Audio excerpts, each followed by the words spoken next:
China Coast Guard, nambubuli na naman sa Philippine Coast Guard. Panoorin mo ito, siguradong ikakagalit mo rin at mapapashare ka sa ating mga kababayan na tila hindi na makatarungan ito at sobrang pagmamaliit na sa mga Pilipino.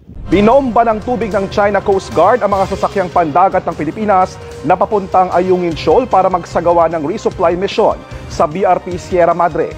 Makikita mo sa video ito kung paano binumba ng tubig ng mga Chino ang mga sasakyang pandagat ng Pilipinas papuntang Ayungin Shoal para magsagawa ng resupply mission sa BRPC Sierra Madre.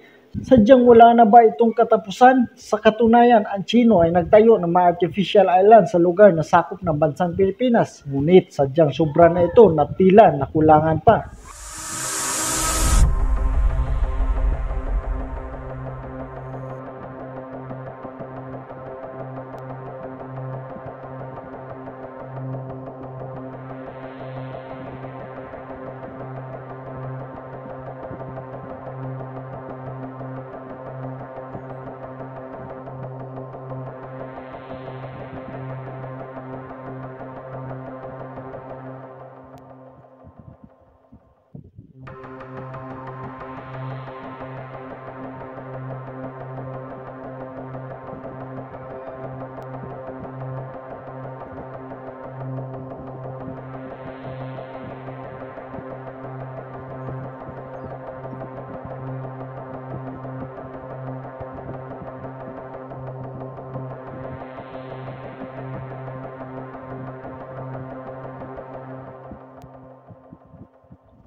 Kaya anong masasabi mo dito? Sadyang mali ba ang foreign policy ng ating bansa ngayon na kung saan pagpanig natin sa US at paglayo sa China?